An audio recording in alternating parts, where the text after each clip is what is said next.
Last lecture में हमने गैनक start किया। गैनक का थोड़ा सा पोर्शन, यानी कि गैनक का जो कंसेप्ट यूनानी के एतबार से नजरिया क्या है, माहियत क्या है, मर्ज की माहियत, ये बताया है कि सिर्फ गैनक के लिए नहीं, कोई भी डिजीज हो या कोई भी इश्यूज हो, दुनिया की रोजमर्रा अपनी डे टू डे लाइफ की कोई भी चीज, कोई कोई इश्यूज अगर आ गया तो सबको देखने परखने की एक ही तरीका है कि उसकी माहियत समझने की कोशिश करो। बगैर माहियत समझ के, यानी कि क्वेश्चन को एनालाइज किया करो बार बार, तभी उसका रिजल्ट मिल सकता है या उसका रिजल्ट दे सकता है।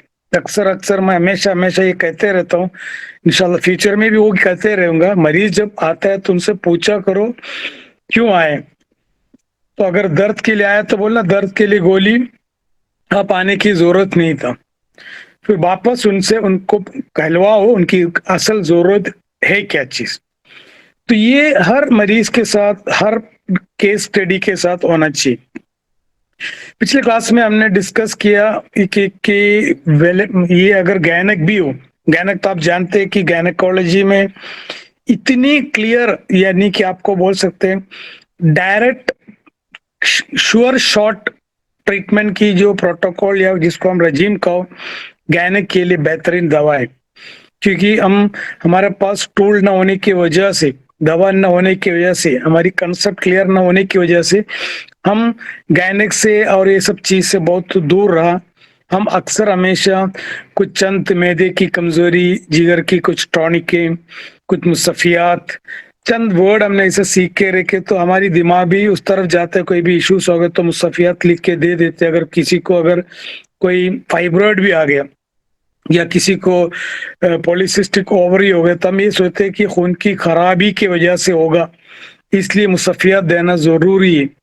तो ये जो नीम हकीम लोग की जो एक कंसेप्ट थे पुराने जमाने में, जैसे कोई स्किन में कुछ आ गया तो मुसफ़ियात दे देना, यानी खून की गैर तबई, यानी कि खून में खराबी आने की वजह से ये सब इश्यूज आ रहे।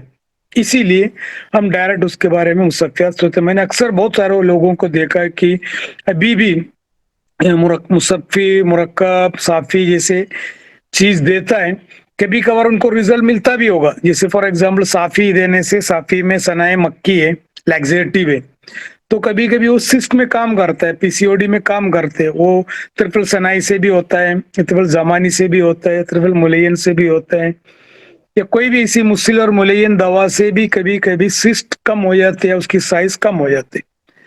तो वो हम कभी कभी इस चीज को हम मुसफ़ियात के इतिबार से सोचने के बजाय उसकी फीसिस के बारे में अगर सोच के करें तो ये इसको, इस एक बीमारी को हम इलाज करते करते हमारी जहन बहुत सारे जगह पे खुल जाते।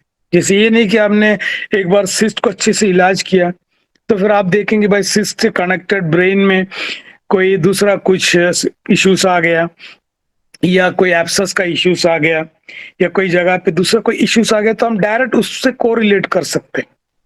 इसलिए अक्सर याद रखने का, एक बीमारी की माहियत आपको अगर समझ में आया या उसका इलाज समझ में आया माहियत के जरिए, तो दूसरी मर्ज की माहियत जानने में बहुत आसान हो जाते हैं। नहीं तो क्या करते, हमने ब्रॉडली क्लासिफाई करके रखा, मुसफ़ियात है, मुकव्वियात है, मुकव्विय रहम है, मुदीर, मुलैयन, ये चीज से हटके हम जिस इतिबार से इसको इलाज करना चाहिए वो चीज को इलाज उस तरीके से करना चाहिए। तो लास्ट वीक में हमने सिर्फ पीरियड और उससे रिलेटेड, मेंस्ट्रुअल पीरियड और उनसे रिलेटेड बात किया। कभी भी याद रखना, दो पहलू होता है, या तो लेफ्ट हो, दाएं या बाएं, ज़ौजैन, ऊपर या नीचे, नेगेटिव या पॉजिटिव, घटना या घटना, तस्कीन या तहरीक, या तबरीद या तजफीफ, तस्खीन, तबरीद या तस्खीन, तरतीब या तजफीफ, खुशी या गम, एसिड या बेस, सॉफ्ट या हार्ड। यानी कि ये दुनिया के लिए जरूरी है ज़ौजैन का। इसलिए हमेशा हम कहते हैं ना कि वही इन्ना माइल उसरी उसरा, यानी हर तकलीफ के बाद में एक आसान होता है, यानी कि ये भी ज़ौजैन है। तो दुनिया की हर चीज ज़ौजैन के एतबार से काम करते, एक से काम नहीं होते। यही चीज है, आप देखते हैं कि जितने भी हार्मोन के बारे में हमने जो पढ़े था, हार्मोन का एक खासियत है, हार्मोन का जो एक्शन है या मैकेनिज्म ऑफ एक्शन क्या है मालूम? Negative feedback mechanism. और तमाम हार्मोन का काम ही है नेगेटिव फीडबैक मैकेनिज्म, यानी कि कोई चीज की ज्यादती उसी चीज की कमी के तरफ जाना, यानी उसी उसी चीज की कमी की वजह होना, सबब होना, किसी की ज्यादती उसी की कमी के तरफ जाना। ये बहुत बड़ा कुदरत अल्लाह ताला ने अपने बॉडी में बना के रखी। जैसे शुगर बढ़ते बढ़ते गया तो इंसुलिन बढ़ना शुरू होता है। जब इंसुलिन बढ़ के शुगर जब एकदम एक्सट्रीम कम हो जाता है तो उस कमी की वजह से फिर क्या करते हैं, इंसुलिन दूसरी चीज को प्रोड्यूस करते हैं। तो ये एक हर जगह पे ये काम होते रहते हैं, यानी कि नेगेटिव फीडबैक मैकेनिज्म। तो कोई चीज की जैसे फॉर एग्जाम्पल पीरियड को लाना है, पीरियड को बंद करना है, तो भी क्या करते हैं, बेसिकली हार्मोन को बढ़ाता है ताकि उस बढ़ाने की वजह से उस चीज कम हो जाए। तो ये चीज अगर ज़ौजैन के एतबार से भी सोचेंगे तो हमको दो पहलू से उसको इलाज कर सकते। और अक्सर मैंने कल लास्ट टाइम में बात की कि बेसिकली उमूमी तौर पे औरतों में रुतूबत का गलबा होता है, इससे ज्यादातर हार्मोनल चेंजेस सबसे ज्यादा नुमायां तौर पे औरतों में पाए जाते हैं, और खास तौर से समझो मेनार्के से लेके मेनोपॉज तक, और मेनोपॉज के बाद में भी होते हैं दीगर हार्मोन के, लेकिन ज्यादातर सेक्सुअल हार्मोन की इश्यूज इस फर्टिलिटी पीरियड में होता है। तो अगर सपोज पीरियड में अगर कोई किस्म की कमी वाकई हो रहा है, ओलिगोमिनोरिया है या बिल्कुल एमिनोरिया है या नेगेटिव के तरफ है, कमी के तरफ है या न होने की तरफ है, या उसको हम बहुत सारे नाम दे सकते हैं, ओलिगो, बरूदती, बलगमी, सुकूनी, या समझो काइली, यानी कि हजार नाम दे सकते हैं। और उसके ऑपोजिट में क्या, तहरीकी या सफरावी या एनर्जेटिक, मतलब पूरी तहरीक यानी पॉजिटिव। ये दो ही पहलू से ही हमको गायनक को भी मैनेज करना। इसलिए अक्सर आप देखते हैं ना, लास्ट टाइम में मैंने डिस्कस किया था, जितने भी मुद्दिरात जो होते हैं, खास तौर से मुद्दिर हाइल, सब दवा गरम, खुश्क, सेकंड, थर्ड, फोर्थ डिग्री में, वो कॉन्ट्रा इंडिकेटेड ड्यूरिंग डिलीवरी, क्योंकि उससे पीरियड बढ़ता है उसके अंदर। कभी कभी जो किसी को स्कैंडी यानी कि ओलिगोमेनोरिया तकलीफ से कुछ मत करो, कभी गर्म पानी भी पिया तो भी थोड़ा आराम मिलता है। कुछ लोग अदरक खाने से, अदरक की चाय बना के पीने से पीरियड खुलकर आता है। कुछ लोगों को कोई गरम मसाले की कोई भी एक आइटम, कुछ लोग को बादियान जैसे चीज देने से, गरम चीज देने से वो तहरीक में आता है। क्योंकि हम लोग का क्वेश्चन आंसर सेक्शन आज का सब्जेक्ट मैं कल लास्ट लेक्चर को थोड़ा ये कर रहा है, रिवाइज कर रहा। तो हमेशा याद रखें, कभी मैं कभी अब्बे अलतीत लिख के देता हूँ, कभी अब्बे अजराकी लिख के देता हूँ, कभी जवारी जंजबील देता हूँ, कभी माजुन जंजबील देता हूँ, कमोनी देता हूँ, जो ओलिगोमेनोरिया में। कभी बोलते सर इतने साल थे स्पैस्मोडिक डिस्मेनोरिया में परेशान था, वो बैरालगन या दर्द की गोली खाते, बहुत तब तक एक ही दिन फर्क पड़ता है जब से आपने एक दवा दी। सिर्फ मैंने कभी कभी सिर्फ एक ही दवा देता, मैं ये कहता कि जवारिश कमोनी या जवारी जंजबील या एक अब्बे अलतीत या एक अब्बे अजराकी या अब्बे तिंकर, मैं इनको बोलते 3-4 महीना कंटिन्यूस खाओ, भले तुम वक्ती तौर पे दर्द के लिए गोली खाओ। तो या 3 महीने के अंदर मरीज आके बोलते सर वो पीरियड का मसला ही खत्म हो गया, इतने साल से मैं परेशान था दर्द से। तो उनको बोला कि दर्द की गोली नहीं, ये एक तहरीक का ट्रीटमेंट है। तो यही सेम चीज आपको तहरीक और तस्कीन दोनों पहलू में आपके पास एक आध टूल होना चाहिए। ये नहीं कि आप वो आपके जैसे आपने मैरिन लिख के दे दिया या आपने कोई अब्बे मुदीर दे दिया, भाई मरीज दूर है तो उनको अवेलेबिलिटी का भी इश्यू है। तो सबसे पहले घरेलू टाइप की एक आध 2-3 नुस्खा, जिसमें 1 खंडन हो या 2 खंडन हो, 3 खंड, इसी में खेला करो। मैं हमेशा हर लेक्चर में ये कहते हैं कि भाई हर सिस्टम के, वेदर इट इज कार्डियोवास्कुलर और whether it is respiratory, whether is GAT, तुम्हारा खुद का एक पर्सनल नुस्खा होना चाहिए। जरूरी नहीं किधर से भी मिला हो, खुद उसको डेवलप करो। किसके एतबार से, मिजाज के एतबार से आप क्या करना चाह रहे, तो वो हिसाब से आप ये कर सकते हैं। और आपको कसरत से ब्लीडिंग हो रहा है, उसके ऑपोजिट आपको काम करना, तहरीक के वजह तस्कीन देना है या उसको हुनूदगी में लाना है, उसको साइलेंट रखना है, उसको एकदम मतलब उसकी इसको एंटागोनाइज करना है, साइनर्जेटिक नहीं है, एंटागोनाइटिक एक्शन में लेके आना है या उसको कम करना है। तो उस इतिबार से सबसे बेहतरीन दवा है सर्द खुश्क दवा। सर्द तर भी है, लेकिन इस ब्लीडिंग को, ब्लीडिंग के इतिबार से ब्लीडिंग को कम करने के लिए सबसे बेहतरीन ये है सर्द खुश्क दवा। तो यहाँ आप ये दो पहलू यानी कि पीरियड और उसकी रेगुलरिटी को अगर मैनेज करना सीखा, मैं समझता हूँ 20, 25, 30% गायनेकोलॉजिकल इश्यूज इससे रिलेटेड होता है। जैसे बच्चे आ रहे हैं, यंग बच्चे मेनार्के स्टार्ट हो गया, तो अभी तक प्राइमरी अमीनोर अभी तक नहीं हुआ, 18 साल हो गया, 16 साल, तो बच्चे का फिजिकल कंडीशन देखो, is there any mal nutrition, is there any primary complex, या is there any food intake की कमी है क्या, डाइजेशन की इश्यूज है क्या। ये सब चीज देखने से समझ में आता है कि इस चीज को अपने तहरीक के साथ साथ तकवीत की दवा भी कभी कभी देना पड़ता है। तकवीत का मतलब अगर खून की कमी है, एचबी की कमी है, ये नहीं कि एक ही चीज हमने सुना, एक ही चीज बताया। मैं बार बार कहते हैं कि बात को सुनने से ज्यादा इम्पोर्टेंट है बात समझना, क्योंकि सुन सुन के अगर हम सुधर सकते हैं तो कब का सुधर गए। तो हम जितना हम सुने मुसलमान लोग ने, जैसे हम दूसरा कोई कौम नहीं सुना होगा, हर चीज हम सुनते रहते हैं। सुनने के बजाय समझने की कोशिश करो, तो कि मालूम नहीं करने का समझने की कोशिश करो। तो अगर मैंने ये बात कह दिया आपसे, क्योंकि आपके पास दो टूल है, अगर मैंने सिर्फ आपको एक टूल बता दिया तो आप परेशान होता था।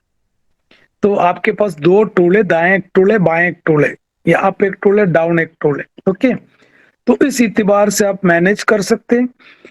मुफरत के तौर पे बहुत सारे सर्द खुश्क है, गेरू है, मुल्तानी मिट्टी है, कभी कभी अफीन भी बेहतरीन काम करता है, कि अफीन ममनू है, मुखद्दिर है, मुनव्वी में, और वो नारकोटिक में शुमार किया है, मुखद्दिरात में, तो वो ममनू है, उसमें वो इस्तेमाल आम तो कर ही नहीं सकते।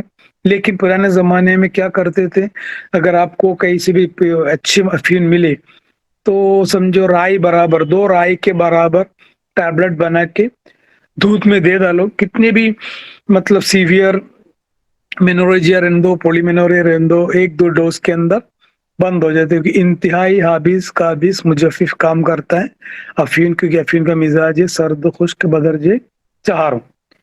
फिटकरी है, गेरू है, मुल्तानी मिट्टी है, ये कत सफेद है। और आपको समझने की बेहतरीन चीज ये भी है कि जबान पे अगर कोई पत्ता मिले खाने के बाद में, आपको कसेलापन के साथ में एक हाबिस काबिस असर फील हो रहे, तो आप उस जगह पे उस चीज को इस्तेमाल कर सकते। जैसे अभी फिटकरी मुंह में डाल के देखो, इसे पकड़ आता है, तो वो इसका मिजाज है सर्द खुश। जैसे कि आप देखिए आम, जिसे शहरी लोग को तो इतना वो वाकिफ नहीं, जो गांव में रहते, आम के पत्ते चबा के देखो, आम के पत्ते चबाने के ने आम के पत्ते में एक किस्म की आबिस काबिस कैफियत है। अगर आम के पत्ते भी बॉईल करके पिलाए तो भी खून ज्यादा आना यानी कि कसरत कम हो जाते। तो जामुन का पत्ता है, बहुत सारी चीज ऐसा है कि जो आपको नहीं, क्या हम बोलते हैं ना, कयास व तजुर्बा पड़े। तो आप अगर समझो कोई चीज खा के जबान में डालने से आपको ऐसा लग रहा है कि ये थोड़ा सा पकड़ आ रही है, जैसे सुपारी है, सुपारी का भी पानी बॉईल करके पिला सकते। जो चीज एक हाबिस काबिस एक एस्ट्रिंजन एक्शन अगर कर सकते हैं, तो आप उसको बतौर ग़िज़ा या बतौर दवा आप दे सकते हैं कसरत बॉडी। ये कंसेप्ट अगर आपका क्लियर हो गया तो याद रखो, डॉक्टर ने बोला बहुत सारे ब्लीडिंग हो गया, बहुत सारी दवा दे चुके, डीएनसी हो चुकी है, अब इनको सर्जरी के बगैर कोई चारा नहीं। तो मरीज को दूसरा कोई शिकायत नहीं, सिर्फ ब्लीडिंग। अगर आपने मरीज को बोला देखो ब्लीडिंग को मैं बंद करके देता हूँ 2-3 दिन में या एक हफ्ते में, तो मरीज सबसे पहले वो प्रिफर करते हैं, बाद में तो सर्जरी करो, ब्लीडिंग रुका के देखता है। तो ये सब याद रखने का, कभी कभी मरीज सफरावी के साथ साथ कभी कभी मरीज के अंदर हाइपरथायरॉइडिज्म का भी शिकायत होते है, उसकी वजह से भी ब्लीडिंग ज्यादा होते है। तो हमेशा याद रखना, मैं एक चीज जब बता रहे हैं, ये जरूरी नहीं कि आप उसको एसोसिएटेड क्या क्या फैक्टर्स है, उस फैक्टर्स को भी देखना जरूरी है, उसको वो हिसाब से आपको उसमें इलाज में ऐड करना है। So this was the topic, last time ने हमने इसके बारे में डिस्कस किया, मैंने वापस उसको ये किया, कुछ लोग लास्ट लेक्चर में था ही नहीं, इस एतबार से मैंने उसको वापस ये किया। और अभी हम क्या करें कि कुछ चंद क्वेश्चन आंसर जो इससे रिलेटेड हो, कुछ लोग चांस मिलते मतलब इधर उधर की बात हो जाती है, दूसरे डिस्टर्ब हो जाते। तो जिसको सवाल करना है छोटे से सवाल करो, सवाल अगर परफेक्ट है तो वो हिसाब से रिजल्ट भी है, मतलब जवाब भी परफेक्ट आ जाएंगे। और इतना याद रखो ये टॉपिक जो डिस्कस किया वो टॉपिक या गैनेक्स से जो रिलेटेड जो भी टॉपिक है वो बाद में भी आएंगे, वो हम कर सकते हैं। Okay, thank you. Anas Abdullah या अलाउद्दीन, कौन है अभी इंचार्ज? दोनों इंचार्ज हैं, सभी इंचार्ज हैं हमारे। डॉक्टर सलमान सिद्दीकी। सर अच्छा ओके ठीक, इसके बाद हमारा चलो ठीक है। डॉक्टर बोलिए सलमान सलमान साहब। सिद्दीकी।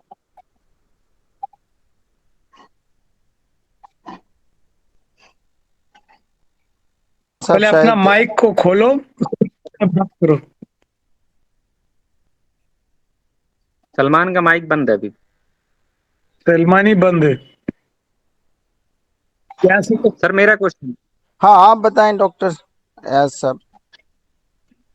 जी, सर एक पेशेंट थी हमारे पास, कंप्लेन लेके आई थी फेस पर हाइपर पिगमेंटेशन की। किधर? तो उसका फेस पर हाइपर पिगमेंटेशन था उसको। ओके ओके ओके उसका हमने ट्रीटमेंट किया, सेकंड विजिट में उसने अपनी मेन कंप्लेन बताई एमेनोरिया की।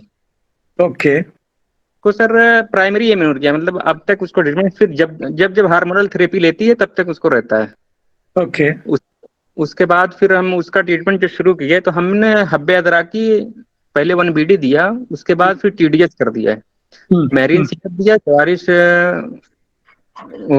जंजबील, हम्म। यही दिया सर। 1 महीने हो गया है, लेकिन अब उसमें क्या ऐड किया जाए अभी उसको, मतलब कोई रिस्पांस नहीं आया है। इसमें दो चीज आ रहा है डॉक्टर साहब, वो एक चेहरे में क्या बोला, हाइपर पिगमेंटेशन भी है ना? जी जी सर जी, पहले वही। हाइपर पिगमेंटेशन से एक चीज साबित होता है कि इसको हरारत की गलबा बॉडी में है कहीं ना कहीं, खासतौर से जिगर और मैदे में जब हिद्दत बढ़ता है तो चेहरे में हाइपर पिगमेंटेशन होते हैं, इसको मेलेस्मा या जो भी कहो। तो कभी कभी याद रखने का, जिगर को हमने माना है मिक्स्ड ग्लैंड, यानी कि तमाम ग्लैंडों का सरदार है कौन सा? जिगर। वो कभी एक्सोक्राइन एंडोक्राइन का ग्लैंड के नाम से भी, अगर मिक्स्ड ग्लैंड के नाम से जाना जाता है जिगर बेसिकली। तो जिगर हमेशा हम लोग क्या करते, जिगर में अक्सर ज्यादातर जिगर में हरारत की वजह से भी प्रॉब्लम होते हैं, बरूदत की वजह से भी प्रॉब्लम। हरारत अगर हद से ज्यादा ज्यादा हो गया तो भी जिगर अपने तस्कीन के तरफ चले जाते।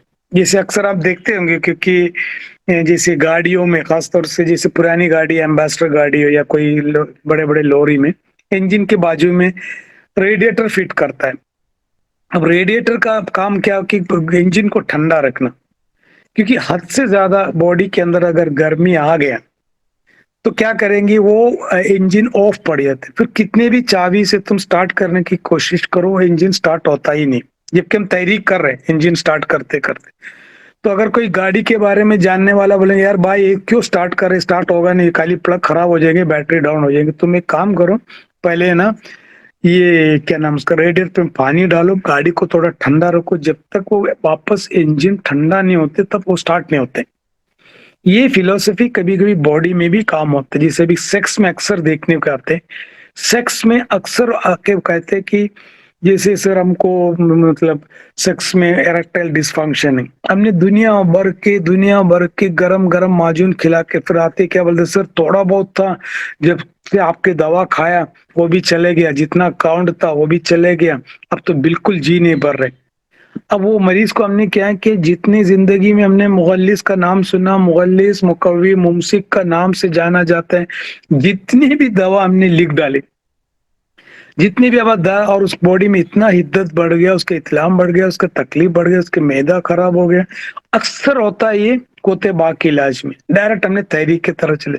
तो यहाँ याद रखना है, जिगर अगर मायूफ है बच्चे में भी, बच्चे में अक्सर कम होता है क्योंकि बच्चे जो मेनार्की के बच्चे मतलब एडोलेसेंस में ही, तो कुछ बच्चों में जिगर के अंदर हद से ज्यादा, इतदाल से ज्यादा हरारत आके पूरी की पूरी हार्मोन ठप हो जाती है, बंद हो जाती है। अगर हम यहाँ तहरीक का काम करेंगे फिर उसको तकलीफ होगी। अब इसको एक काम करो, अब जैसे भी हमने मुकव्वे बाग के उसूली इलाज में पढ़ा, क्या का पढ़ा, पहले पहले हम मुसक्किनात देते यानी कि तस्कीन देता है, फिर हम क्या करते, फिर मुकव्वियात देते, बाद में हम क्या करते, तहरीक देता है। ये एक तरीका है, डायरेक्ट कभी नहीं देने का। अगर कोई मरीज आए पोते बाग में कमजोरी में, तो अब ये करना चाहिए अक्सर, अगर गर्मी की वजह से, तो पहले तस्कीन दो, 1 महीना पूरा उसको ये मत करो, तहरीक मत करो, वो एकदम तस्कीन हो गया, उसके बाद में तस्कीन होने के बाद में उसमें बैटरी डालो, यानी कि उसको मुकव्वियात करो, चार्जिंग करो, मुकव्वियात चार्जिंग, बाद में इसको स्पार्क करो, तहरीक दो। तो ये जो उसूल है, ये उसूल हम हर जगह पे अडॉप्ट कर सकते। तो यहाँ आप एक काम करो, अभी आपने जो दवा दिया है, के एतबार से देखा जाए तो गरम आपका माशाल्लाह आपकी थॉट प्रोसेस के हिसाब से no doubt very good thought है, वेरी गुड आपने चलाए भी। अभी एक काम करो, उनको अभी तुम माजुन देबीदिल और दो और शरबत दीनार दो, और ये दो चीज उनको चलाओ, बाकी अभी कोई दवा मत चलाओ। इसको 2-3 महीना चलाने के बाद में उसको खाली इसके एचबी और उसकी दीगर चीज को थोड़ा मॉनिटर करो। अगर मरीज एकदम सेहत हो गया, मतलब एक पिगमेंटेशन कम हो गया, और उसको आपको ऐड कर सकते हो आपके हिसाब से जो भी हो। फर्स्ट विजिट में जो बाद में काम करो, उस दिन देने के बाद 1 या 2 महीने के बाद में फिर आप ये कोशिश करो कि मुकव्वियात दो, जैसे मोमियाई है या पुरस्कुस्ता औलाद है, या ऐसे कोई चीज वक्त 1-2 महीना देख के परफेक्ट होने के बाद में देन यू स्टार्ट मुदिरात हो या तिंगार हो, मुस्सिल हो या मुहर्रिक दवा, तब आपको रिजल्ट मिल सकते हैं। मरीज को बोलो मुझे 3-4-6 महीना लगेंगे, क्योंकि ये प्राइमरी अमीनोरी है, क्योंकि पैदाइशी हो सकता है, ये हार्मोनल हो सकता है, या कोई भी ऐसे इश्यूज हो सकता है। इसीलिए हम डायरेक्ट ऐसी केसेस को, जैसे खास तौर से प्राइमरी में बोले इनका बाबा ये मत करो, क्योंकि मैं तुमको तहरीक देख के मॉडर्न मेडिसिन के जैसे दवा दे के पीरियड ला सकता है, लेकिन वो परमानेंट सोल्यूशन है। तो मरीज बोलेंगे सर कितने भी दिन खाने को रेडी है, सबसे पहले वो चीज को आजमा के देखो। ओके आजम सर, वो पहले जो मुलाजमा की कंप्लेन लेके आए थे, तो मैं जिगर की हिद्दत मान के उसका ट्रीटमेंट किया था, ठीक है। हाँ। तो 15 दिन दवा खिलाने के बाद फिर जब वो कंप्लेन बताई है, तब ये दवाएं हमने ऐड की हैं। तो क्या फिर से मुसक्किनात ऐड कर दें हम? यस यस यस डेफिनेटली, उसका और थोड़ा सा ये कर लो, अभी गर्म दवा को सब साइड में रखो। ओके सर, ठीक। Okay, thank you, good going. Salman साहब, अगर माइक खुला हो तो आप अपना क्वेश्चन पूछ सकते हैं, और जो भी लोग क्वेश्चन करना चाहते हैं वो हैंड्स अप कर लें, क्योंकि उनको बोल माइक पे लगा हाथ लगा तो कोई मोहम्मद काशिफ। अच्छा, वालेकुम सलाम। जी बताएं अयाज साहब। सर अस्सलाम वालेकुम। वालेकुम अस्सलाम। हकीम साहब कैसे हो? अल्हम्दुलिल्लाह सर। अच्छा लग रहा है वर्ड। जी अल्हम्दुलिल्लाह माशा। हकीम साहब कोई बोलेगा तो अपने आप को भी थोड़ा सा गुदगुदी भी आता है, यानी कि भाई बाकी काश अगर होता हम लोग सब हकीम। एनीवे माशाल्लाह सब बनेंगे। बोलिए हकीम साहब। सर एक मेरे पास पेशेंट आए थे सीने शबाब में, और उसको एमिनोरिया था। तो मैंने सीने शबाब में थी, तो मैंने उसको हब्बतकार, हल्ती, अजराकी और एक तरफ खुद्दूस और मैफसिल, आज यहाँ तक कि अफजल भी दिया था मैंने साथ में सर। लेकिन उसके हब्बे मुद्र भी मैंने ऐड कर दी थी, मेहरीन सिरप भी ऐड कर दी थी, जितना ग्राम में तब दिमाग में आया मैंने सब ऐड कर दिया, लेकिन मेंसेस नहीं है सर।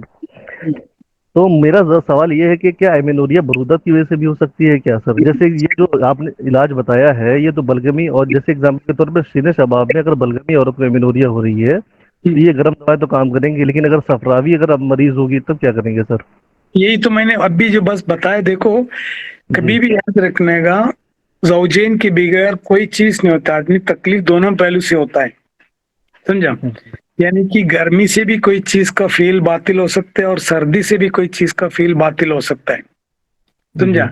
एतराक से भी कोई चीज खराब हो जा सकता है, और एकदम इंतहाई मुंजमिद होने की वजह से भी वो, क्योंकि दोनों एतराक के अंदर भी खुश्की की तरफ जा रहे हैं और इंतहाई बरूदत में भी खुश्की की तरफ आ रहे हैं, दोनों खुश्की की तरफ आ रहे हैं। तो खुश्की हमेशा याद रखने का, ये हयात को या लिविंग या लाइफ को कम करने वाली चीज है खुश्की।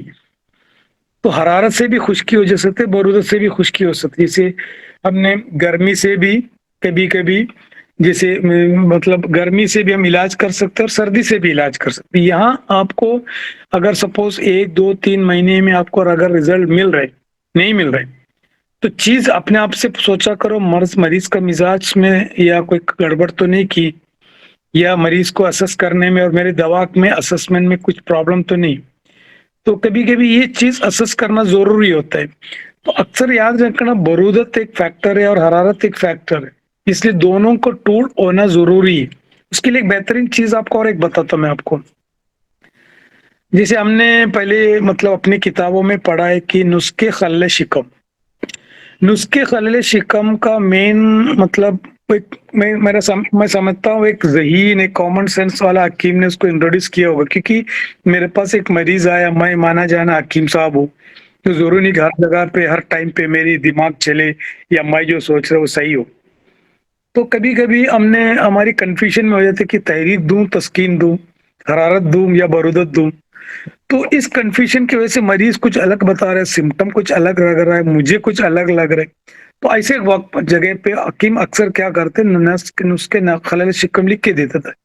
और मरीज क्या समझता, मरीज को ये नहीं बोलते कि तुमको मैंने नुस्खे खलल शिकम दिए, मरीज को बोलते हैं भाई एक 15 दिन या 21 दिन खा के उसके बाद में मैं दवा दूंगा।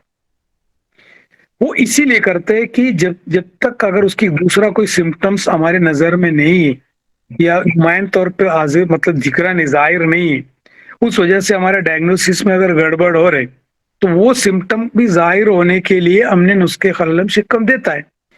कोई जरूरी नहीं कि नुस्खे खलल शिकम, आप एक चीज दे सकते हैं, आपके पास जितनी भी दवा है सब बारीक बारीक बारीक बारीक दवा लिख के दो।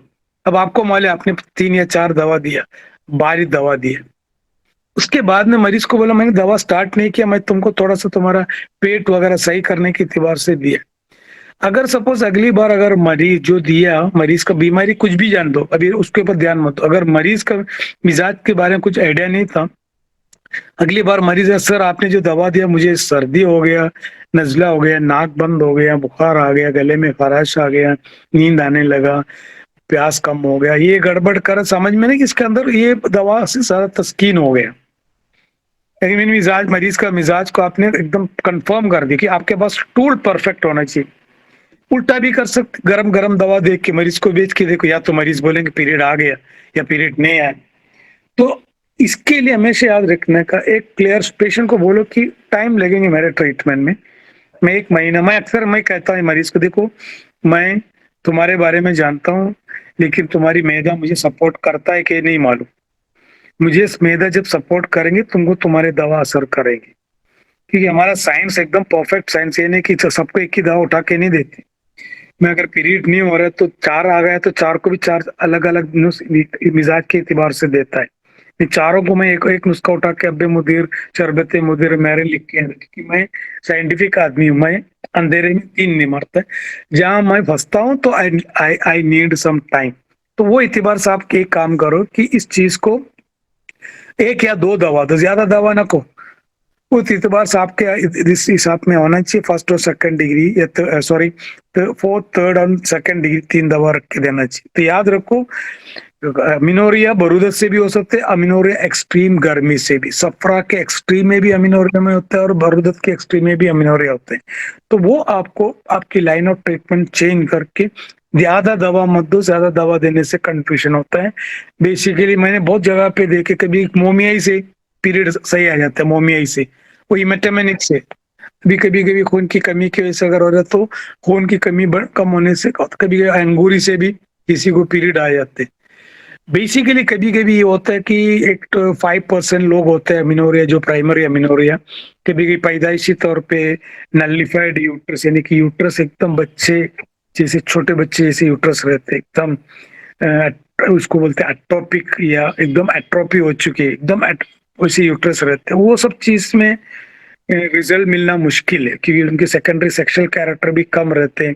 तो वो एक अमराज खल्की है, जेनेटिक डिसऑर्डर हो सकते हैं, हार्मोनल डिसऑर्डर, जेनेटिक या क्रोमोसोमल डिसऑर्डर हो सकती है। जरूरी है कि तुम हकीम में बड़ा 100% रिजल्ट देना बस की बात नहीं, बात परफेक्टली किया करो जिससे भी कराओ।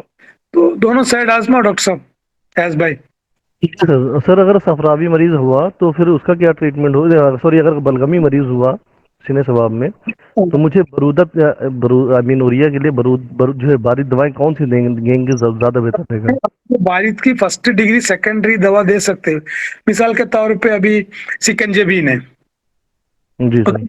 सिकंजबीन बहुत बेहतरीन काम करते हैं क्योंकि सिकंजबीन है, शरबत बनफशा है, शरबत नीलोफर है, लोग के बहिदाना है। ये जरूरी नहीं कि लोगों के नजले में इस्तेमाल, आप कहीं भी इस्तेमाल कर सकते हैं इफ यू आर नकीम। तो जहां कभी कभी ठंडक को पहुंचाना है कि ये चीज आप इस्तेमाल कर सकते, तमरलिन इस्तेमाल कर सकते, कभी जगह पे कुछ जगह पे जवारिश अनारिन अनार तुर्श इस्तेमाल कर सकते, क्योंकि कभी कभी कोई जगह पे काम करने के लिए ठंडक चाहिए। क्योंकि हमने देखा है ना बहुत सारी चीज, गर्मी जितना गर्मी से परेशान होते उससे ठंडक से, और ठंडक से परेशान होते गर्मी से। लेकिन इतिदाली हालत जिसको कहते हैं, वो इतिदाली हालत लाने के लिए कभी कभी बरूदत से इलाज करके उसकी हरारत को कम करना जरूरी है। ये जरूरी नहीं कि हर जगह मुदीर मुदीर मुदीर काम करे, कुछ जगह पे मुकव्वी का भी काम होना चाहिए, मुहर्रिक का भी काम होना चाहिए। Okay doctor, okay sir, okay sir. I hope इस पे doctor Mohammad ji Kashif. Sir, ji sir, बहुत बहुत शुक्रिया ji sir. Thank ji you. Sir, अस्सलाम वालेकुम। इस्लाम डॉक्टर साहब। सर एक पेशेंट है, 27-28 साल की होगी, मिजाजन वो सौदावी है, और सर उसके 3-4 साल हो गए, कोई बच्चा भी नहीं है उसके पास। अभी वो पहले आई थी मेरे पास तो उसका प्रोलैक्टिन लेवल हाई था बहुत, मतलब 2 साल पहले की बात बता रही हूँ ये। तब भी उसको एमेनोरिया की प्रॉब्लम थी, वो तो सही हो गई थी उसकी, लेकिन अब आई है वो तो अब भी उसको यही प्रॉब्लम है। और उसके साथ साथ उसकी कंप्लेन थी कि ब्रेस्ट में नोड्यूल है उसके, हो गए हैं 1 या 2, और उसमें पेन है। और उसके साथ ये है कि अगर मतलब एसिडिटी की भी प्रॉब्लम रहती है उसको। डॉक्टर साहब चीफ कंप्लेंट क्या बताएं? चीफ कंप्लेन इस टाइम तो उसको ब्रेस्ट में पेन बता रही थी। इनफर्टिलिटी नो, जी उसके जी प्रॉब्लम जी इनफर्टिलिटी है ना, जी जी। तो उसके ऊपर ज्यादा मतलब उसकी अगर प्रॉब्लम इनफर्टिलिटी है, वो इनफर्टिलिटी अगर कोई चीज से अगर कनेक्टेड नहीं है तो फिर वो सब देखने की जरूरत नहीं। अगर फर्टिलिटी कनेक्टेड यानी कि दूसरा कोई चीज से अगर कनेक्टेड नहीं है तो उसी के ऊपर ही रहो बेसिकली। अब आपने उसके पार्टनर का इलाज किया, मतलब देखे रिपोर्ट वगैरह? पार्टनर की ठीक आई थी सर, पहले कराई थी हमने जब पहले आई थी वो। Count and motility, sperm count, motility सब नॉर्मल है?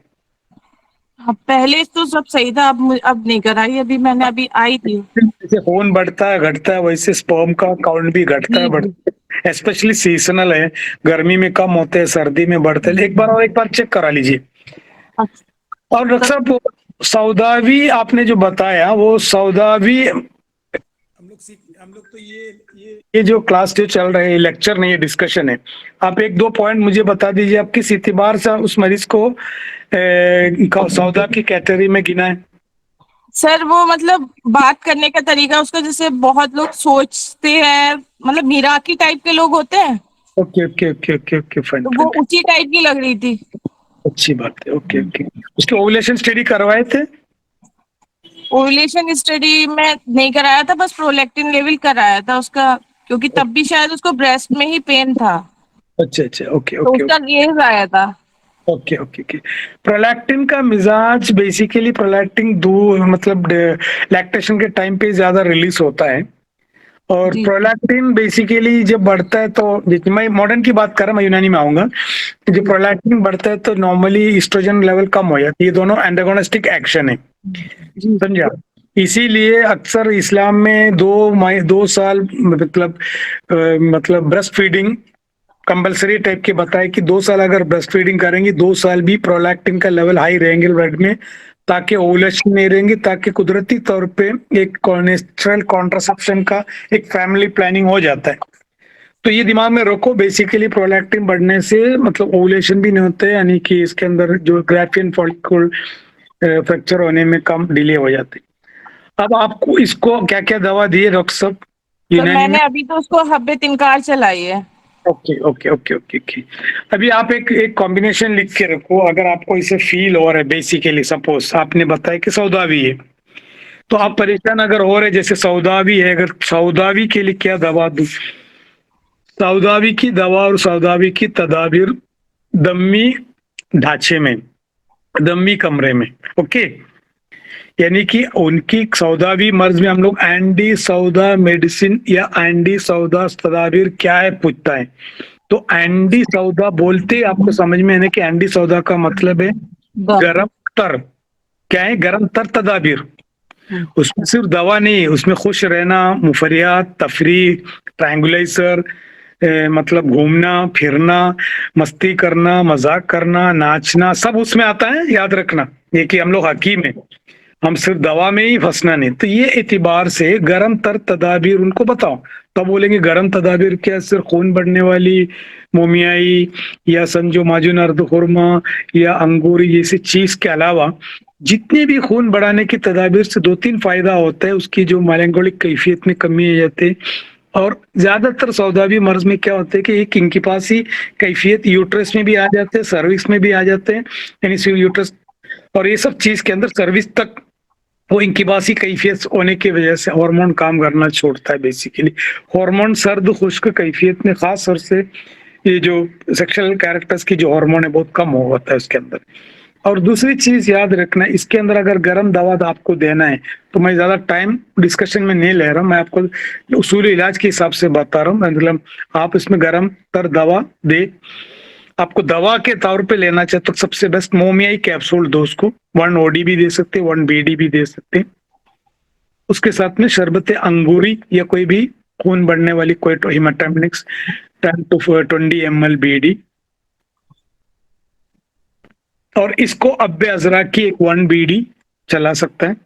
और एक माजुन फलासफा, माजुन फलासफा बेसिकली एक हल्का, जैसे अक्सर याद रखो माजुन फलासफा बेसिकली क्या कहते हैं उनको, हमारे अज़ाए रईसा, मतलब अज़ाए रईसा बेसिकली हमने 3 पढ़ा, दिलो दिमाग। और अज़ाए रईसा में सबसे ज्यादा तबई आज़ा, जो तबई कुव्वत को बढ़ाने के लिए, यानी हमने बहुत सारे कुव्वत पढ़े थे, ये नफसानी ऐसे कोई कुव्वत तबिया है जिसमें जिगर से कनेक्टेड है, जिसमें कुव्वत नाविया, कुव्वत मुसव्विरा सब पढ़ा होगा मुरत्तिब में। कुव्वत तबिया, तबीयत की कुव्वत तबिया को बढ़ाने के लिए बेहतरीन चीज है माजुन फलासफा, क्योंकि इसके अंदर मदहरज है।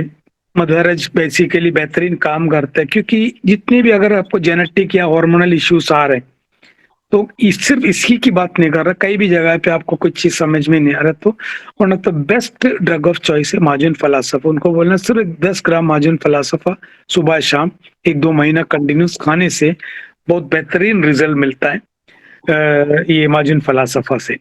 कुछ जगह पे मैंने ये भी देखा, जैसे लबूब कबीर है, लबूब कबीर सिर्फ मौलिदे मनी और मौलिदे खून नहीं है, ये औरतों के लिए भी बेहतरीन चीज है।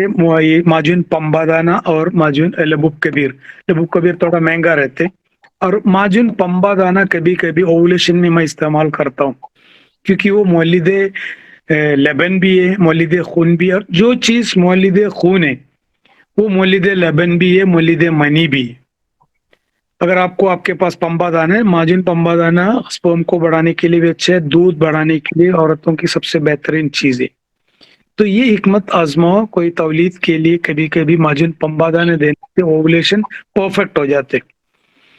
और ये सब चीज को अगर हमने हार्मोन से कोरिलेट किया तो कभी कंफ्यूजन हो जाते हैं। बस इतना याद रखो, आप मिजाज के ऊपर ध्यान रखो, एक ही मिजाज में एक ही बार खेल के छोड़ो मत।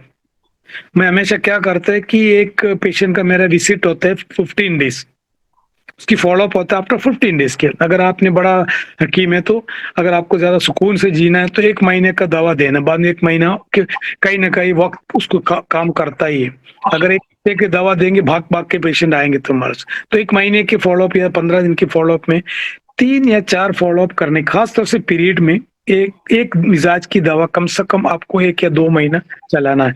ये नहीं कि 2 बार मरीज आके बोला रिजल्ट नहीं है, रिजल्ट नहीं, तो हमने दवा बंद कर डालते। वो रिजल्ट इसलिए नहीं बोल रहा है कि वो दवा काम करते करते मिजाज में तगैयुर आते आते कम से कम 1 महीना 45 डेज, कभी 6 महीने 2-3 महीना लगता है। तो हम लोग बार बार अगर उसको निकाल के देखेंगे, जैसे बच्चे लोग क्या करते हैं, कई खेती में कोई चीज लगाया उगाने के लिए कोई, तो बार डेली आके अगर उसके अंदर रूट आ गया कि सुबह उठा के देखेंगे तो वो सूख जाएंगे।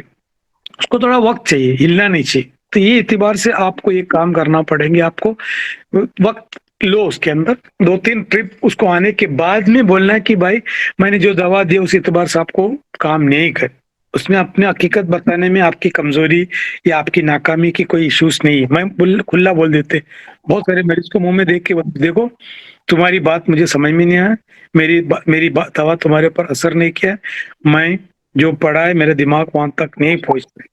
ये मैं खुला पेशेंट के मुंह में बोलता, देखो भाई जितना मैंने किताबों से पढ़ा वो मैं कम इस्तेमाल करता हूँ, लेकिन मैं जो हिसाब से सोच के काम किया वो काम नहीं कर रहा है। अभी मैं तुमको तुम्हारे ऊपर आउट ऑफ द बॉक्स यानी पागलपन यानी जुनून यानी कि आड़ा टेढ़ा ट्रीट करने वाला, पेशेंट भी खुश हो जाते हैं नहीं कि ये तो हकीम से एकदम सीधा साधा एकदम आमने सामने।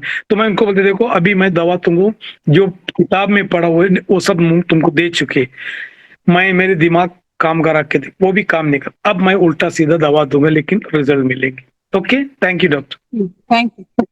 Doctor Mohammad Rafiq doctor Mohammad Rafiq.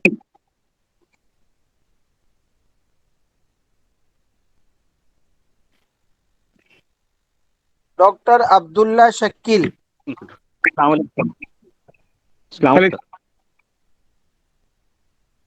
Hello. वालेकुम सलाम, एक सलाम तो मिल गया। जी जी सर। बोलिए डॉक्टर साहब, आवाज आ रही सर एक जी फीमेल पेशेंट है सर, एज 42 साल है और मिजाज तकरीबन बलगमी मिजाज लगा सर मुझे जी। और सर पेशेंट की चीफ कंप्लेंट अभी पहले सुनने के पहले मैंने थोड़ी हिस्ट्री लिया था सर, तो हिस्ट्री में बताया कि रिसेंटली हिस्टेक्टॉमी हुई है सर जी। तो पेशेंट की चीफ कंप्लेंट सर ये थी कि कभी पेशेंट को एकदम सर्दी लगना शुरू हो जाती है, कभी गर्मी लगती है सर, और बेचैनी घबराहट ज्यादा होती है। और सर मैंने हमने सर पिछले लेक्चर में पढ़ा कि प्रोजेस्टेरॉन और सर एस्ट्रोजन के बारे में कि एक एस्ट्रोजन जो है वो गर्म मिजाज रखता है, प्रोजेस्टेरॉन जो है वो सर्द मिजाज रखता है। और सर हिस्टेक्टॉमी होने के बाद में सर प्रोजेस्टेरॉन और इनके लेवल तकरीबन नहीं के बराबर हो जाते हैं सर। तो सर अब यहाँ पर सर कैसा ट्रीट किया जाए सर?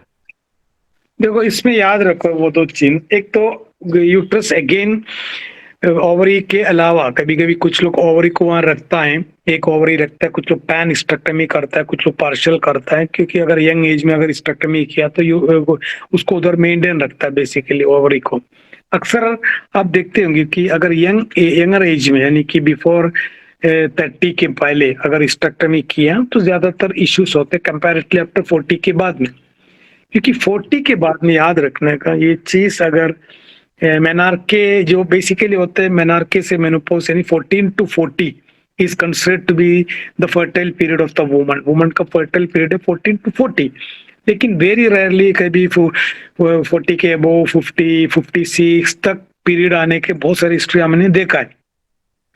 अब यहाँ दो फैक्टर आ रहे हैं, एक तो मरीज का जो उम्र है शिन्न शबाब से शिन्न कहूलत में चले गया। शिन्न कहूलत इज बेसिकली बलगमी एज है वो, ओके यानी आपको बोल सकते एक हिसाब से रुतूबत का गलबा, जो रुतूबत के गलबा होता है तो उस बॉडी में इवन दो हार्मोन अगर रहा तो भी एक हाइपो फंक्शन की तरफ चले जाती है, रुतूबत की वजह से हाई डायल्यूशन की तरफ चले जाते हैं। और ये जो एज जो है कहूलत की एज, ये कहूलत की एज में अगर समझो उसका यूट्रस निकाला भी नहीं, अगर स्टेक्टमी नहीं भी किया, तो ये तमाम सिम्टम्स 40 के बाद में औरतों में होता है। लेकिन एक बहाना और होता है कि उसका यूट्रस निकाला इसलिए बहुत बेचैनी हो रहा है, कुछ लोगों को मेंटल इश्यूज होते हैं, कुछ लोग खांसी आ रहा है, कुछ लोग वजन बढ़ गया, कुछ लोगों को बॉडी में पैरास्थेशिया हो रहा है, कुछ लोगों मतलब अलग अलग इश्यूज अलग अलग मरीज बताते हैं, कुछ लोगों को कोई इश्यूज नहीं होता है। अब यहाँ आप देखते होंगे अगर सब किसी ने स्पेक्ट्रमी नहीं किया तो 40 के बाद में धीरे धीरे मेनोपॉज के नजदीक आते हैं, उसको मेनोपॉजल सिंड्रोम बोलो या कुछ भी नाम रखो, ज्यादातर हार्मोनल डिसबैलेंस की इश्यूज पाए जाते हैं। उसमें even psychiatric issues, physical, mental, emotional 3 layer, spiritual तो हमने देखा ही नहीं, तो 3 लेयर में डिस्टर्ब होता है। ये जरूरी नहीं कि इसको स्टेक्टमी किया या ना किया।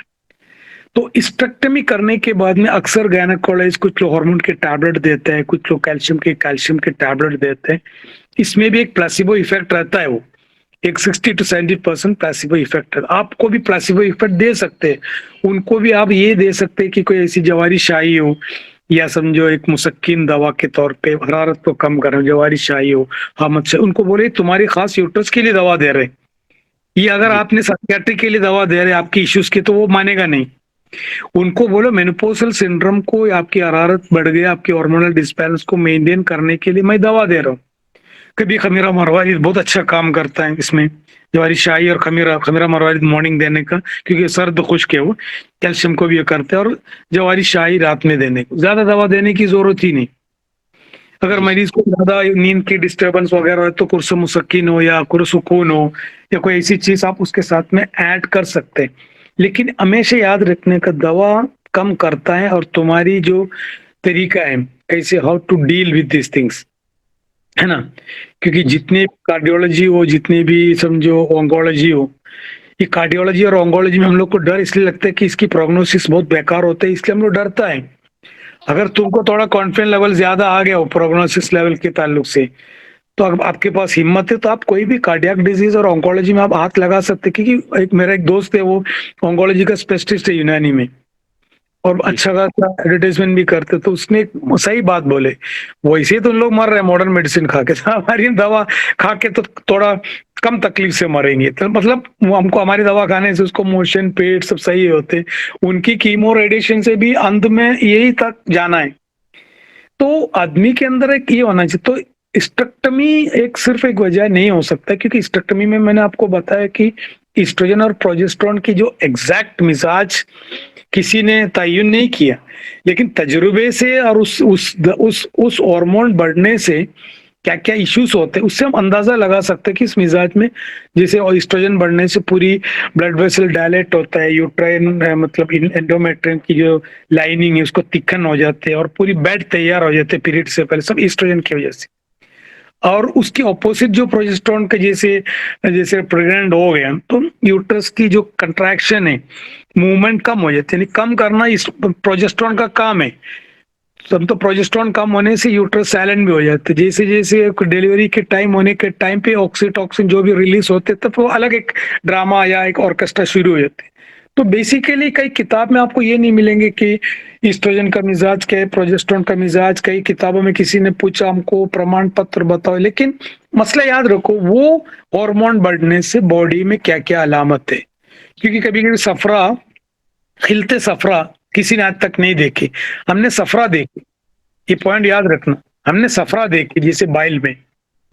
अगर सपोज वो सफरा बाइल में नहीं है, किसी का समझो कोलिसिस्टेक्टमी मतलब निकाल दिया, ऐसे मरीज की सफरा फिर आप कहाँ दिखाएंगे?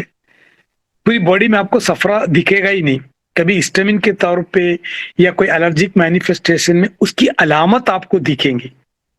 जी सर। तो हम बोलेंगे भाई सफरा उछल रहा है, या कोई वोमिटिंग हो रहा है सफरा उछल रहा है, डायरिया हो रहा है सफरा उछल रहा है, फूड पॉइजनिंग हो रहा है सफरा उछल रहा है, माइग्रेन हो रहा है सफरा उछल। ये चीज आपको गैनिक के अंदर भी देखना है कि क्या चीज उछल रहा है या क्या चीज कम हो रहा है, तो वो एतबार से आप सही कर सकते हैं। और इसको याद रखो, बेसिकली इस कहूलत के एज में कभी भी रतब दवा इस्तेमाल करना नहीं, कम इस्तेमाल किया करो, उससे और थोड़ा उसकी पैरास्थेशिया, नमनेस, न्यूरोपैथी और स्टार्ट हो जाते हैं। वो न्यूरोपैथी कभी कभी अक्सर 40 के बाद में स्टार्ट होते हैं, उसको भी ये हिस्टेक्टमी से जोड़ देते। जैसे कोई हाथ में जैसे लग रहा है कि पैरास्थेशिया, नमनेस हो रही है, लेकिन मिर्ची लगाया हुआ, जैसे डायबिटिक पेशेंट आते हैं मिर्ची लगाया हुआ है, तो मिर्ची लगाया हुआ नहीं, वो पैरास्थेशिया और रुतूबत की वजह से, ये जरूरी नहीं कि हिस्टेक्टमी की वजह से ना हो, तो रुतूबत बढ़ने से ज्यादातर सिम्टम्स होते। तो इसमें ज्यादातर याद रखो इस उम्र में जिन्ने कहूलत में भले गैनक को या कोई भी डिजीज रह दो, एक मुस्सिल या मुलयन साथ में रखना जरूरी है। यानी इत्रिफल सनाई या जमानी रात में चालू रखो।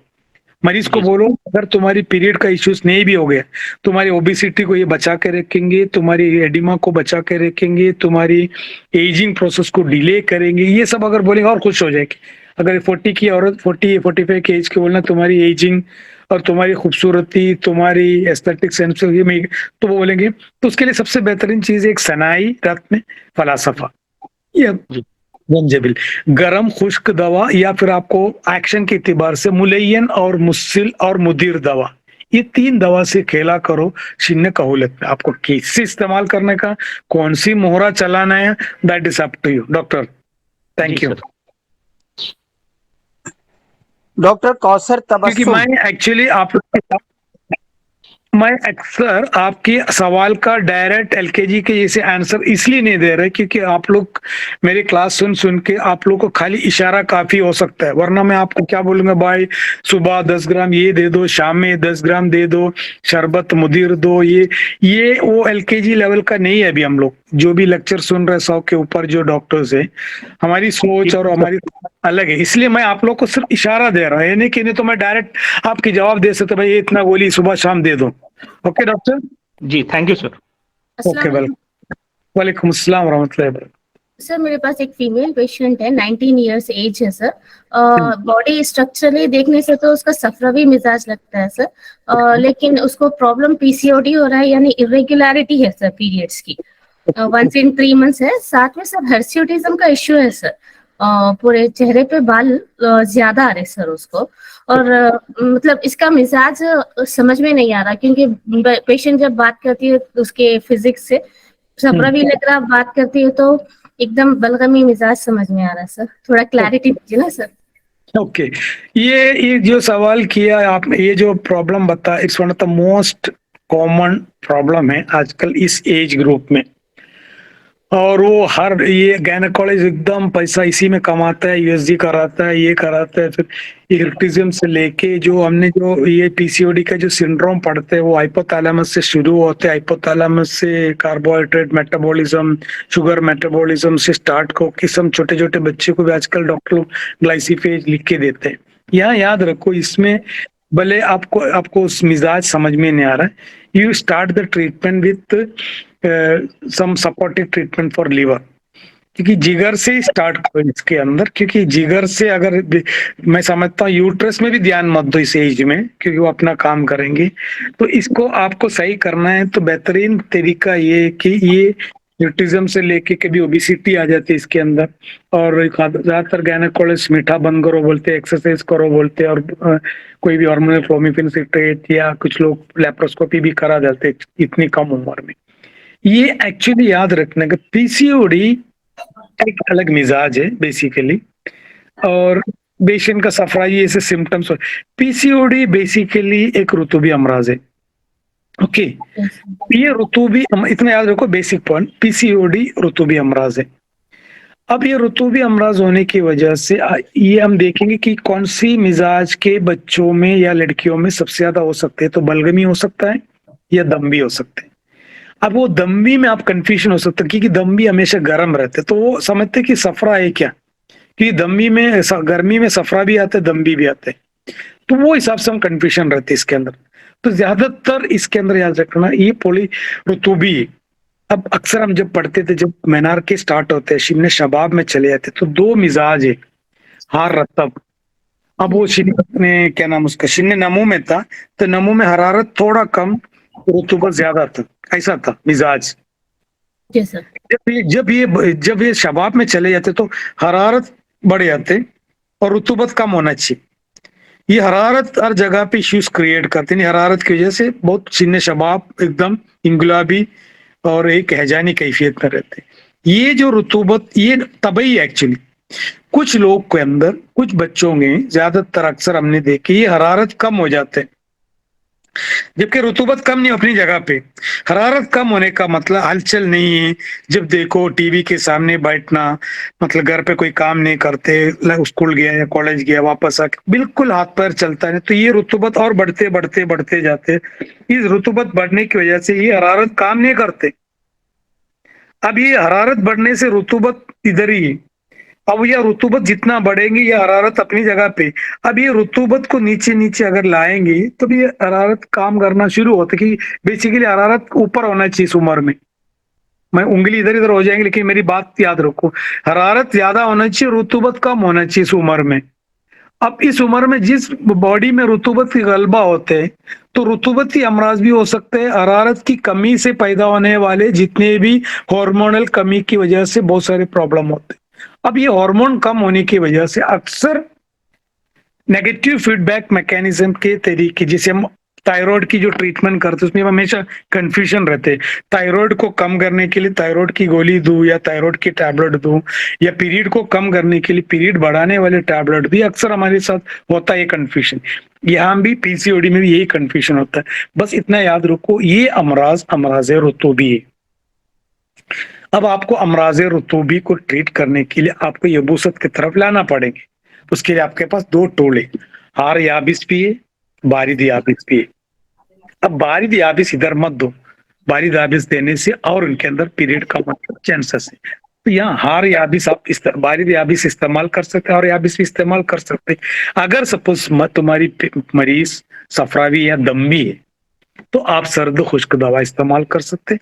मरीज के अंदर बलगमियत भी आ गया, इसके में रुतबत की गलबा भी आ गया, तो आप गर्म खुश्क दवा इस्तेमाल कर सकते हैं, बेहतरीन रिजल्ट मिलते हैं। साथ में याद रखो, साथ में मरीज को मैंने बताया लीवर या दूसरा कोई इन्वॉल्वमेंट है, डेफिशिएंसी है, आयरन है, कोई कमी अगर आ रहा है, कमी को भी कैफियत की इतिबार से देखा करो तो शायद आपको एक दो दवा और कम कर सकते हो। वरना आप क्या करेंगे, कैल्शियम के अलग दिया, विटामिन के अलग दिया, खून के लिए अलग दिया, ये सब कमी की वजह के पीछे भी या तो खुश्की है या तो रुतूबी है। अगर ये फलसफा आपके समझ में आ गया तो आपका हिकमत और इजी हो जाए। Doctor thank you sir. Doctor Tazeen सुनती। Yes sir. From Indore. Sir आजकल शायद इंदौर की खुशबू है। जी सर, आजकल बच्चों में है ना ल्यूकोरिया, व्हाइट डिस्चार्ज की कंप्लेंट्स बहुत आ रही है 10-11 इयर्स के अंदर ही। तो ऐसे बच्चों को हम लोग क्या करें? और कोई कोई बच्चे ईचिंग का भी कंप्लेन करते हैं, किसी किसी को कोई भी कंप्लेन नहीं होता, जस्ट डिस्चार्ज बहुत स्टार्ट हो जाता है। Okay. Basically leucorrhoea at the age of 2 साल में मैंने देखा, 2 साल 3 साल के बच्चे में भी लुकोरिया बेसिकली सैलानुरम बेसिकली एक मर्ज नहीं, एक अलामत है।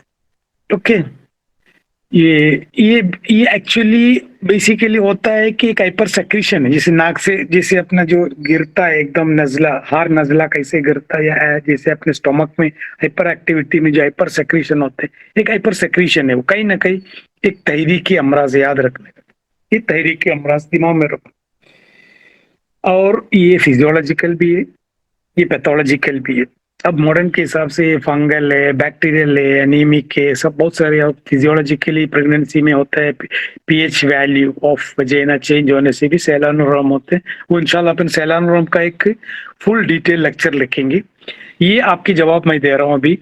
बच्चों को अगर सपोज सैलानुरम हो रहा है तो सबसे बेहतरीन मेडिसिन है सर्द खुश्क दवा दो, और वो क्लियर शॉर्ट दवा है। अक्सर सफरावी बच्चे को ही सैलानुरम होता है। अगर किसी को कोई प्रॉब्लम नहीं, औरतों को रोजा रख के देखो, जब रोजा रखता है तो रोजे में अक्सर पेट जलन, मैंने अक्सर ये नोट किया, और एकदम परफेक्टली जितना एसिडिटी बढ़ता है पेट में उतना सैलानुरम भी बढ़ता है, याद रखना। और अक्सर मैंने सैलानुरम का ज्यादातर दम्बी और सफरावी में देखा है, ज्यादातर छोटी छोटी इश्यूज में अगर गर्म चीज भी खा लिया तो भी सैलानुरम बढ़ता है। बच्चों में ज्यादातर मैंने देखा बच्चे जिसके अंदर बाल टीबी जिसको कहते हैं प्राइमरी कॉम्प्लेक्स, वो बच्चों में अक्सर सैलानुरम होते हैं। जिस बच्चे में एपीडी, बच्चे को बोलना नहीं आता एपीडी क्या है, पेट में जलन ये सब नहीं आता, खाली पेट में दुखता कहते, वो एसिडिटी की वजह से होते हैं। तो ज्यादातर सफरावी बच्चे को ज्यादातर सैलानुरम होता है। इसके लिए एक बेहतरीन कॉम्बिनेशन लिखो, मशरूब आमला या शरबत आमला, सर्द खुश्क दवा, 1 टीस्पून बीडी, कुर्सकुश्ता मरजान जौहर वाला दो, या अब्बे मरवारी दो, या कुर्सकुश्ता सदफ दो, कोई भी एक कैल्शियम सप्लीमेंट की टैबलेट, या गौदंदी कोई भी एक टैबलेट, 1 बीडी दो। और जवारी शाही सब बच्चे खाते क्योंकि मुरब्बे आमले से बनते हैं, बहुत टेस्टी है वो। बस इतना ही दवा, दुनिया भर की कैप्सूल ये पाउडर ये सब बच्चे खाता ही नहीं। या आपको कुछ भी नहीं देना है, सिर्फ मशरूब आमला दो, गौदंदी 202 दो। इससे भी कम दवा देना है, सिर्फ आप कैप उम्मा जदीद या कैप सैलानिल दोनों में फिटकरी बिरिया है, एक सुबह एक शाम दे दो, बाकी कोई टैबलेट मत दो। बोलो दूध पिलाओ माँ बाप को कि पेट में जितना गर्म होते उतना सैलानुरम होते, पेट बोलो दूध को गर्म करके ठंडा करके पियो। अनार इज बेस्ट, अनार का वो मैंने कल उस दिन बताया तो गुलनार है, अनार का फूल है, अनार की छिलका है, अनार खुद खा सकते। जितने भी सर्द खुश्क या एंटी सफरा मेडिसिन भी बेहतरीन एंड परमानेंट सोल्यूशन भी देते हैं, लेकिन मरीज को बोलना वापस ये एसिडिटी पैदा नहीं करना। Okay doctor, thank you. जज़ाकल्लाह। कॉम्बिनेशन और बहुत सुल्ताना। सारे कॉम्बिनेशन सबसे जी अस्सलाम वालेकुम। कॉम्बिनेशन है, आप देख सकते हैं इसमें। बच्चे है वो एतबार से कम दवा दो, एक ही दवा काफी है, मशरूब आमला और एक कैप सैलानिल और एक सफूफ सैलानिल बोल के एक आते हैं, सफूफ सैलानिल एक्चुअली हम लोग ब्लीडिंग के लिए देते हैं, उसके अंदर आमला है, सिर्फ आमला और असल सोच से वो आधा चम्मच सुबह शाम दे दो। कितने भी सीवियर सैलानोरम, कितने भी क्रॉनिक सैलानोरम रहने दो, वो खत्म। Yes doctor. जी अस्सलाम वालेकुम। वालेकुम अस्सलाम। ड्यूरिंग प्रेगनेंसी हिपेटोमेगाली है सर, और फैटी इन्फिल्ट्रेशन और कोलिलिथियासिस है सर पेशेंट को, तो क्या मेडिसिन देना sir during pregnancy? During pregnancy सबसे पहले देखो इस चीज से मरीज को कोई तकलीफ तो नहीं, you have to find out सबसे पहले ये चीज। एसिम्टोमेटिक है sir patient, asymptomatic sir. Asymptomatic का मतलब हमेशा याद रखो, कभी कभी एसिम्टोमेटिक को इतनी मतलब इद्दत से हमको मतलब एक इलाज करने की जरूरत नहीं पड़ती। वो सिम्टम्स अगर मैं अक्सर ये मरीज को ये कहते कि भाई तुमको इसके अलावा सिम्टम के अलावा दूसरा कोई प्रॉब्लम है क्या। अभी कभी आपको एक चीज बताता हूँ मैं आपको, फॉर एग्जाम्पल प्लेटलेट्स काउंट जब कम होते तो पब्लिक बहुत डरता है, इवन बॉन्ड मैरो तक तोड़ देते हैं लोग। जैसे 1.5 लाख के एपो यानी 1 लाख के एबो होता है बेसिकली प्लेटलेट्स काउंट। कभी कभी वो कम होके 30,000, 20,000, 10,000, 6,000 तक का पेशेंट को मैंने देखा। कोई सिम्टम्स नहीं, एक एक्साइमोसिस नहीं, गम ब्लीडिंग तक नहीं। मेरे पास 3-4 पेशेंट है, एक जवान हो गया, डॉक्टर ने डरा है लड़की जवान होने के अंदर ब्लीडिंग नहीं रुकेंगे, शादी नहीं कर सकते, प्रेगनेंसी नहीं हो सकती, डिलीवरी नहीं हो सकते। 3 नॉर्मल डिलीवरी कराया मेरी हिम्मत के ऊपर। मैं बोला तुमको कोई एसोसिएटेड सिम्टम नहीं है तो ड्यूरिंग प्रेगनेंसी में उसको डिस्टर्ब मत करो, क्योंकि आप एक तरफ साइंस को मानता है, एक तरफ साइंस को नहीं मानता है। साइंस ये भी कह रहे कि आपको कोई तकलीफ है, अगर उस चीज की कमी है ज्यादती से, अगर वो नहीं हो रही तो एसिम्टोमेटिक, ये जरूरी नहीं कि एसिम्टोमेटिक का मतलब आपको बीमारी है लेकिन आपको समझ में नहीं आ रहा है। आपको क्यों नहीं समझ में आएगा, आपके ऊपर ये बीमारी। जैसे आपको डॉक्टर ने बताया सर मुझे 3 ब्लॉकेज है, तो चेक करने से तो मैं फुटबॉल खेलता हूँ, शाम में नारियल की झाड़ पे चढ़ता हूँ, स्विमिंग करता हूँ, दुनिया भर के फिजिकल एक्शन, आज तक मुझे न डिस्पिनिया हुआ, ब्रेथलेसनेस हुआ, एंजाइना हुआ, कुछ नहीं हुआ। डॉक्टर बोल रहे 3 ब्लॉकेज, ये सर्जरी करना पड़ेगी। हम में से 99% भी लोग जाके सर्जरी करता है कि कार्डियोलॉजिस्ट बता रहे। ये हकीम साहब कौन होता है? लेकिन हकीम साहब को भी छोड़ो, कार्डियोलॉजिस्ट को भी छोड़ो, खुद मरीज को भी सोचना चाहिए सर मुझे कोई इश्यूज नहीं है तो फिर मैं आपकी मशीन को क्यों मानूं। सेम चीज कभी कभी एसिम्टोमेटिक इश्यूज के अंदर अक्सर होता है कि कभी कभी कुछ लोग को डायबिटिक हो गया तो एसिम्टोमेटिक अटैक आता है, यानी कि साइलेंट अटैक आता है। तो हम एक जगह सोच सकते हैं भाई कि ये पेरेस्थेशिया हो गया या इसकी पेरिफेरल न्यूरालजिया हो गया, पेरिफेरल न्यूरोपैथी केस, उसको कुछ एहसास नहीं हो रहा लेकिन उसको प्रॉब्लम है, ऐसा तो नहीं है। तो प्रेगनेंसी में याद रखो, प्रेगनेंसी वाइटल सिम्टम्स, वाइटल तमाम चीज अगर ओके है, ज्यादातर कोलिसिस्टाइटिस और कोलिलिथियासिस होते हैं प्रेगनेंसी में। मेरे पास सैकड़ों पेशेंट है, मैंने इसे बात पे सैकड़ों बोल रहा है, रियली सैकड़ों पेशेंट को मेरे पास मैंने इलाज किया। ज्यादातर ये इश्यूज हाईलाइट होते हैं प्रेगनेंसी की, सब चलता है प्रेगनेंसी में। सिर्फ इतना काम करो, olive oil, pure olive oil 1 चम्मच यानी कि 10 to 20 ml, उसके अंदर आधा एक नींबू निचोड़ के पेशेंट को बोलो डेली रात में पिया करो। Olive oil is good for मतलब हेल्थ के लिए सबसे बेहतरीन चीज है, उसमें कोलेस्ट्रॉल नहीं बढ़ते, मरीज को, पेशेंट को और बच्चे को भी अच्छा है, माँ को भी अच्छा है। और मरीज को बोलना जिस दिन आपकी डिलीवरी होने तक उसको कंटिन्यू करो, इससे बेहतरीन लैक्सेटिव इफेक्ट मिलेंगे, तबकीरी कैफियत नहीं आएंगी, कोलिलिथियासिस का पेन नहीं होंगे, हेपाटोमेगाली की सूजन है वो कम हो जाएंगे। साथ में एक शरबत दीनार आपको ऐड कर सकते हैं और एक देबीतुलवर्त। ये क्लियर शॉट है, ये अक्सर मेरे पास आते हैं, मरीज स्टंट डाल के आता है, 3rd मंथ है, डॉक्टर बोला अभी सर्जरी नहीं कर सकते, 4th मंथ है, तो सब लोग इसके हिसाब से आते हैं हमारे पास, वरना वो जाके सर्जरी किया होते। तो this is one of the best combi, like olive oil इस्तेमाल करो। और दूसरी एक चीज, जितनी खट्टी चीज में से सबसे बेहतरीन चीज है इस का में, जो ग्रीन एप्पल आता है ना, ग्रीन एप्पल, पर इसको बोलना आधा ग्रीन एप्पल को काट के थोड़ा सा नमक डाल के, जैसे नमक और काली मिर्ची डाल के उसको खाओ बोलने का, कोई भी एक वक्त में। ये सब जब बोलेगा तो मरीज बड़े बड़े अस्पताल में आके ये सब चीज मानता नहीं। अगर तुम एक बड़ा हकीम हो गया, बहुत ही उम्र दराज हकीमा है, आप अगर फूक के पानी भी पिलाओ तो अच्छा होता है।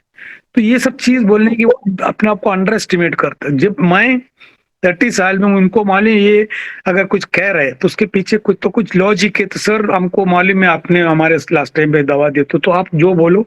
तो आप लोग के साथ अक्सर ये होता है कि आप कम उम्र दिखता है या कम उम्र हो तो मरीज अपने ऊपर एक भरोसा नहीं रखते। एक मेन फैक्टर है, याद रखो। इसलिए मैं अक्सर ये कहते हैं कि धीरे धीरे जब हम एक अटल हो जाएंगे तो वो आपकी बात को मानेंगे। Okay doctor, thank you.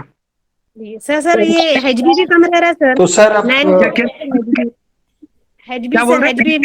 HB sir haemoglobin level नहीं बढ़ रहा सर उनको। वो आपको जब स्टार्टिंग में भी 9 ग्राम था। डॉक्टर साहब जब जिगर का इस्लाह हो जाएंगे तो ऑटोमेटिकली जब आप उसको शरबत दीना और एक मोमियाई कैप्सूल दे दो, शरबत दीनार और मोमियाई कैप्सूल या देबीदिलवर्त मोमियाई कैप्सूल, ज्यादा दवा मत दो उनको। 10 दिन के बाद में उनको क्या करो, डॉक्टर लोग हिमेटेमिनिक्स देते लेकिन जिगर के ऊपर ध्यान नहीं रखता है। तो जिगर के ऊपर ध्यान रखने, अगर जिगर में अगर इस्लाह हो गया तो अगर कुछ भी खाए थोड़ा बहुत खून बढ़ता है, वरना तुम खून उनको पिलाओ तो भी उनका खून नहीं बढ़ता। Thank you. सर ये मोमियाई दे सकते सर, इसमें संग्रह रतना था, प्रेगनेंसी सेफ था सर ये। मोमियाई एंड देबीदिलवर्त। अच्छा ठीक है सर, जज़ाकल्लाह सर। Thank you. बस ना सब आज के हाँ सर, एक बात ये ठीक है, आपने क्वेश्चन जी जी जी नहीं सर, बहुत बढ़िया था। लेकिन आज आपने एक बहुत इंपॉर्टेंट चीज बताई सर, कि हम लोग सिर्फ इलाज की बात करते हैं और हार रतब को मोमियाई की बात करते हैं बस। अगर उससे कहा जाए डांसर हो तो डांस करने की बात में बड़ा मसला हो जाएगा। तो एक इम्पोर्टेंट क्लू आप आज छोड़ के जा रहे हैं कि इनफर्टिलिटी सेंटर में एक मनोरंजन कक्ष भी होना चाहिए। अच्छा, बेसिकली ये क्या होता है, इस्लाम ने क्या मालूम कहाँ से लाया एक चीज। इस्लाम में एक चीज क्या मालूम, आप लोग खुश रहना ममनू है, मना है। कोई जगह पे हंसना, नाचना, गाना, ये सब चीज को हमारे कौम में ममनू करके रखे, यानी कि मना करके रखे कि आप अभी इस दुनिया में तकलीफ उठाना है, हंसना नहीं, जंज और रम में रहना है, खुश रहना नहीं, जोर से हंसना नहीं। अगर घर पे अपने खुद के घर पे नाचेगा तो अगर नाच रहे, तो ये एक वहम हमारे दिमाग में आ चुकी है। ये तिब्बी इतिबार से अगर आप नाचे, आप अपने कमरे में रह के गाना गाए, आप एक अपने हुदूद में रह के अपने तफरीह के लिए आप कुछ भी करे, ये सब चीज खून भरने की तदाबीर है। ये जरूरी नहीं कि आप सिर्फ, इसलिए हम हिकमत की बात करते हैं डॉक्टर साहब। हम हिकमत से पकड़े रहो तो आप हकीम, बड़े बड़े मौलाना और मुफ्ती को भी पकड़ के रख सकते भाई। हम दायरे में रह के बात करते नाचने की इंतजाम करो, योगा कर रहे और किसी के मत नाचा करो। और सर एक बात और बताएं, तुम्हारे वाइफ हस्बैंड के सामने नाच सकते या वाइफ के सामने नाच सकते, कि दूसरे के सामने मत नाचा करो।